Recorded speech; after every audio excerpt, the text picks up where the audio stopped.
When Miles dropped to one knee in the middle of Blackwood Preserve, I didn't feel shock or fireworks. I felt quiet. The kind of deep, settled quiet that feels like a book finally closing on the right last page. My name is Renee Archer. I was 33 years old, standing in the stillest place I knew, saying yes to a man I had actually built a life with. No rooftop spectacle, no audience, no hidden photographer crouching in the bushes, just pine needles, winter air, and a ring he'd remembered from a tiny antique shop we'd wandered into 3 autumns earlier. I didn't sob or scream. I just exhaled and thought, finally, this gets to be mine.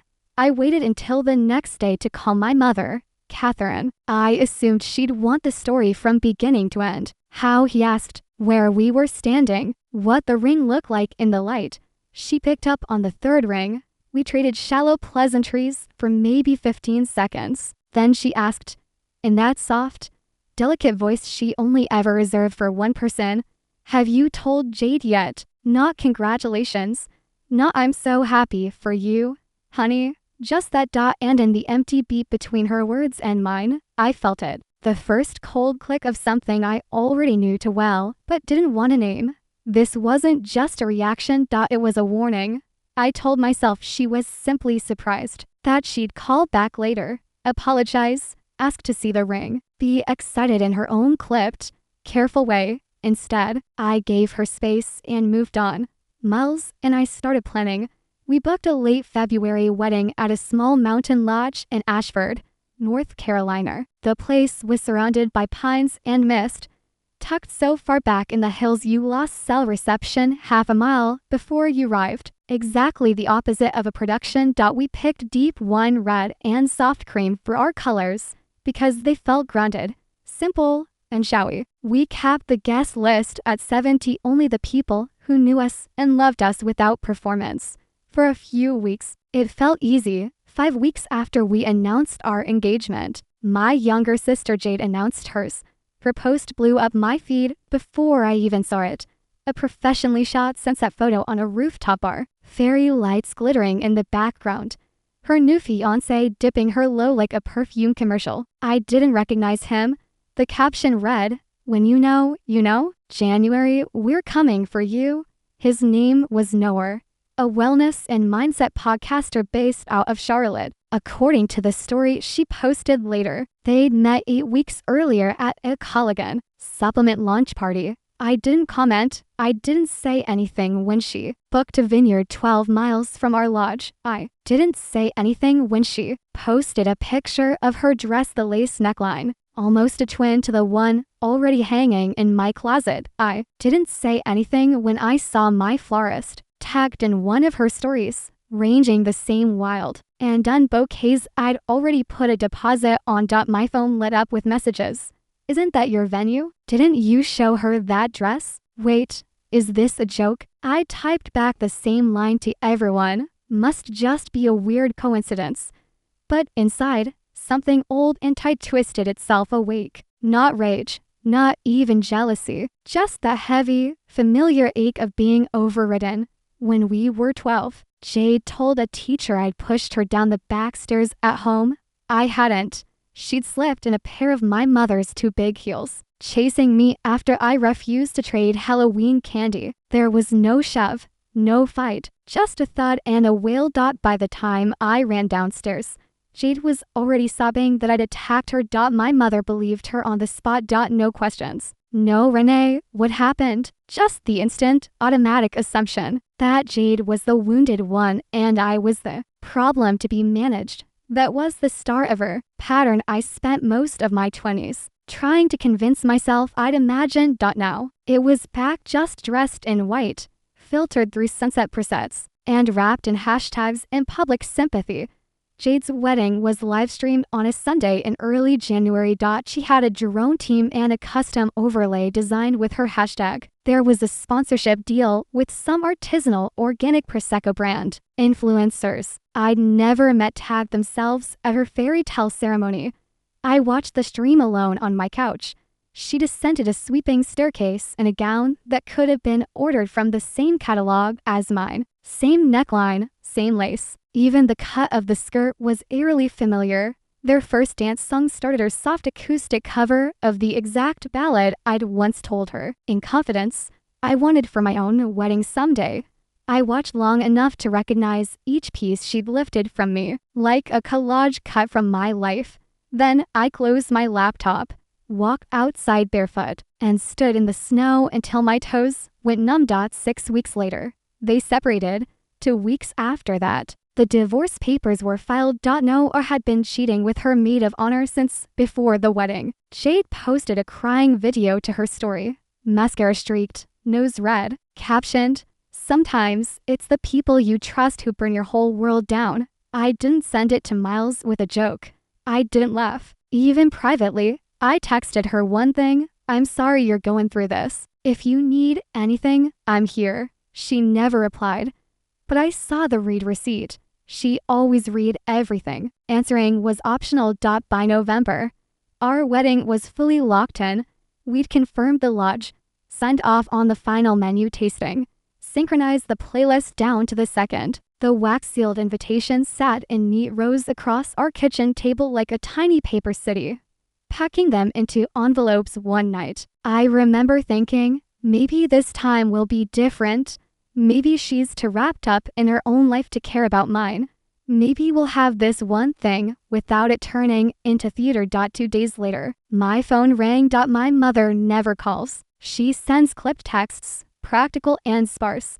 But that morning, she actually dialed. Renee, she began, voice syrup soft, the way it gets when she's about to steer you somewhere you don't want to go. Have you thought about paring the wedding down a bit? I froze halfway through folding a bath towel. Why would we do that? Well, she sighed, with everything Jade's been through, a big event so soon might be cruel. Maybe a small church ceremony, just immediate family, and then something larger later. It would spare her a lot of pain. You mean, I said slowly, so Jade doesn't have to watch me be happy. She sobbed when your invitation arrived. My mother replied, she feels like you're trying to erase her.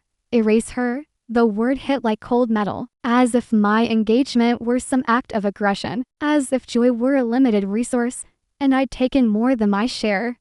I was quiet for a long beat. This wedding is about me and Miles, I said finally. It's not about Jade.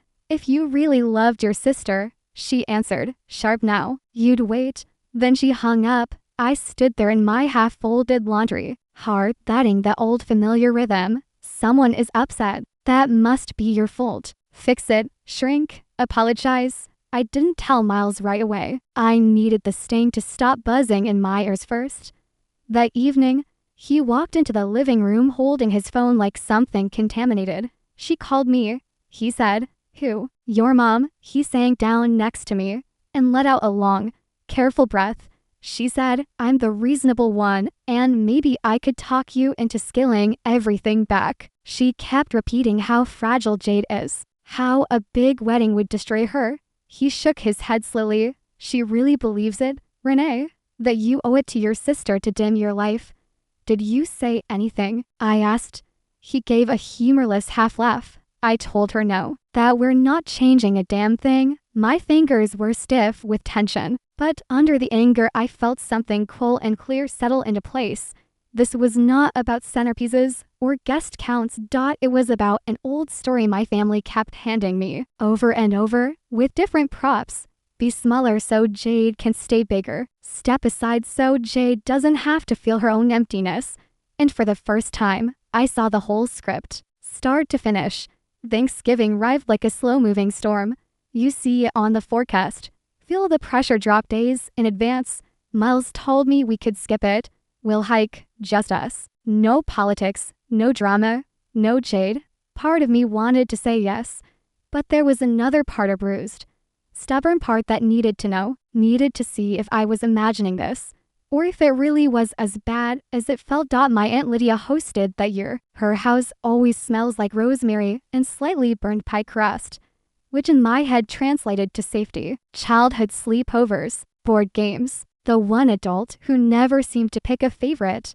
The warmth hit us as soon as we stepped inside. Firelight, clinking dishes, the low rumble of overlapping conversations. It looked like every other holiday. But under it all was a tightness, a carefulness like everyone had agreed in advance to walk around one exposed live wire. Jade was already there. She was curled on the couch in an ivory sweater dress, legs tucked under her, looking like a heartbroken bridal catalog spread. Her hair was perfectly waved, under eye makeup flawlessly concealing any trace of crying, though I doubted she'd been crying at all that day. She didn't get up when we came in. She didn't really look at me. Just a brief, chilly nod, the kind you give someone whose name you can't quite remember. "Hey," I offered. No response. Everyone took their cue from her. Smiles that didn't reach their eyes. Conversations that swerved round me. Compliments for miles that left me standing 3 feet away. Invisible, I sat beside Aunt Lydia and talked about flowers, ranunculus versus anemones, whether they'd hold up in February cold. For a few minutes, it felt normal. Then Jade stood up. Her chair scraped louder than it needed to. "I can't do this," she announced, voice shaking just enough to sound fragile, pitched just high enough to hush the room. "I can't sit here while she talks about her wedding like nothing's happened to me." Silverware froze midair, a fork clanged against a plate. Somewhere, a kid's cartoon stopped playing. My mother stood quickly, like she'd been waiting for her cue. "She's right," she said, eyes locked on mine. "You're being incredibly insensitive. Renee, you have no idea what this is doing to your sister." Under the table, my nails dug crescents into my palms. I knew this play by heart. Jade performs. My mother backs her. Everyone else watches and pretends not to choose a side. Only this time, I wasn't a teenager, and I refused to cry. I stood carefully, napkin folded in my hand. "This wedding," I said, keeping my voice even, "is not about Jade. It never has been." Jade's face snapped like I'd slapped her. "You've always thought you were better than me," she spat. "Always?" I looked to my mother one last time, searching her face for something. Fairness, reality, anything. She turned her head away.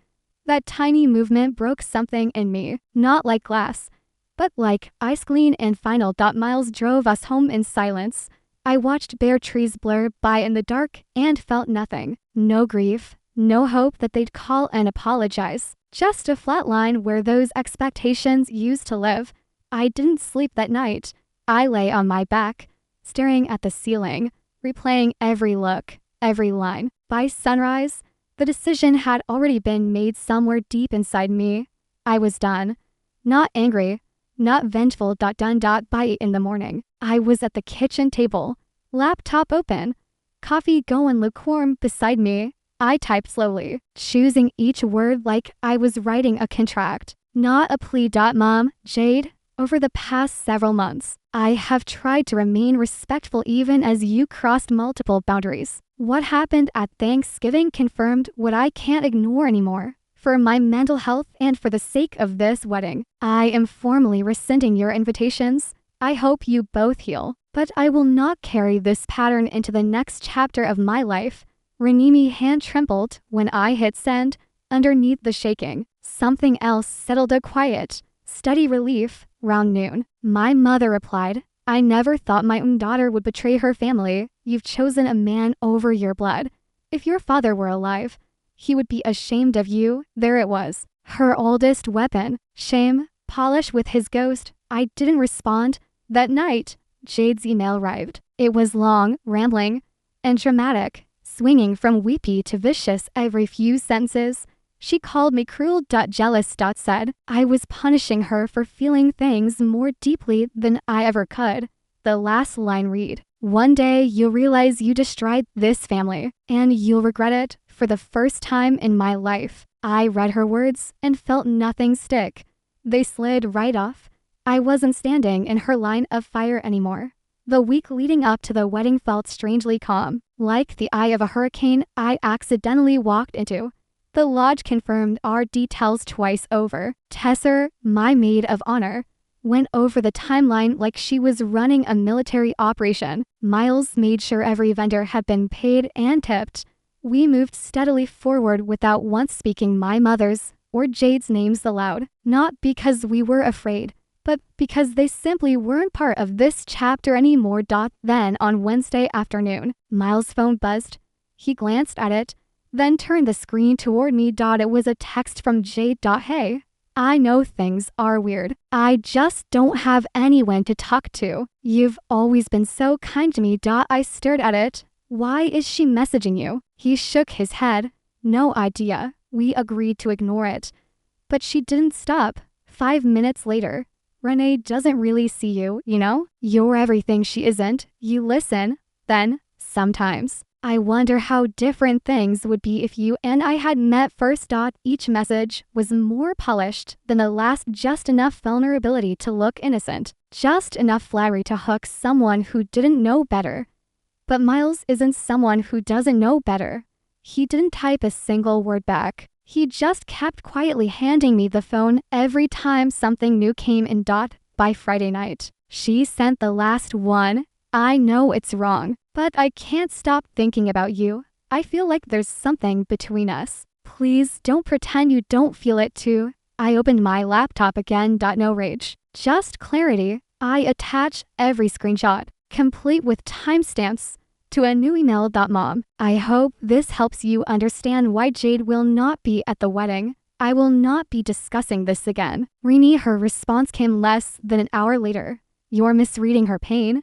You've made this about yourself. Like always, I stared at those lines for maybe 10 seconds. They didn't hurt. They just confirmed what I already knew. Acknowledging who Jade really was would mean acknowledging who my mother had allowed her to become. And that was something she was never going to do. It was easier to declare me selfish than admit she'd spent decades protecting the wrong daughter. The morning of our wedding arrived, wrapped in snow. The air outside the lodge was sharp and clean. My dress hung in the window, catching the thin winter light. I stood in my robe, hands around a mug of coffee that had gone cold, watching frost spread across the glass. I wasn't nervous, just ready. We'd planned a first look in the small garden behind the lodge. Miles waited out there by a wooden arbor, wearing the navy coat I love most on him, hands jammed into his pockets against the cold. I was halfway through my makeup when Tessa burst into the suite. Face pale. They're here, she gasped. Your mom and Jade, at the front gate. I set my mascara down. What do you mean, here? Security stopped them, but they are refusing to leave. Your mom is crying. Jade is screaming that you're a narcissist and that you're tearing the family apart. I sat down on the little bench by the window. My heart didn't spike. My palms didn't sweat. Somewhere along the way, I'd run out of adrenaline for them. I could have gone out there. I could have walked down the drive in my robe and half-done hair and given some speech about boundaries and respect, but that would have turned the whole day into their stage again. I looked at Tessa. Tell security to hold the line, I said. No exceptions. She nodded and disappeared through the closed window. Faint and far off, I heard the echo of shouting my name. Something about betrayal, about shame. The same old lines. I turned away and walked toward the garden. The ceremony started exactly on time. I didn't glance at the entrance once. I didn't wonder if they were still on the road or in some nearby parking lot relitigating my childhood. I only looked at Miles. At the man who hadn't flinched, even when my past tried to drag him into its chaos. At the person who had quietly said no to my mother when I still felt guilty for wanting to. We said our vows under low cedar beams wrapped in string lights, surrounded by people who had chosen us without conditions. When I looked out at the rows of faces, I didn't see who was missing. I saw who had stayed. Later, someone mentioned that my mother and Jade had eventually been escorted off the property, that my mother wept as staff led her away, that Jade yelled something theatrical about legacy and abandonment. Maybe she did. I didn't hear it. I was busy dancing. We stumbled back to our suite after midnight, my hair half undone, my shoes abandoned under someone's table hours earlier. My dress was creased and a little dusty at the hem, but it was perfect where it mattered, out of habit. I checked my phone. 12 missed calls. 9 voicemails, all from my mother. I didn't listen to a single one. I set the phone in the nightstand drawer, turned off the lamp, and fell asleep next to my husband, no longer a fiancé, and not in any way that governed my choices anymore. A daughter waiting to be picked up the next morning. As we packed for a short honeymoon in Asheville, my cousin Sarah called. Her voice was low and a little breathless, like she was standing in a hallway trying not to be heard. They fought, she said. Last night, your mom and Jade, full screaming match. I sank onto the edge of the bed, suitcase half unzipped. About what? Jade blamed your mom for not stopping the wedding. Said she should have done more. That this was all her fault. Your mom finally snapped and told her to grow up. Said she's tired of everything being a tragedy. Sarah paused, then added, almost disbelieving, she kicked her out. Renee, told her to pack a bag and leave. Jade's staying with a friend right now. And honestly, no one's rushing after her. I didn't feel triumphant. I didn't feel vindicated. I just felt done. For 33 years, I'd bent myself into smaller and smaller shapes, trying to keep the peace. I'd dimmed my joy. I'd swallowed hurt. I'd let myself be cast as the difficult one so Jade could keep her role as the fragile, shining center dot. And the second I stepped out of that frame, they turned on each other. It wasn't justice. It was physics. At the reception the night before, we left a single armchair open near the fireplace. Tessa had insisted on placing one last name card there, more for my closure than for any real expectation. On the little folded card, in her neat handwriting, was written, Jade Arkerth's seat stayed empty all night. No one asked who it was for. No one tried to slide into it. No one mentioned her name. And somehow, that quiet and touch space, the absence felt like the most honest moment of the entire evening.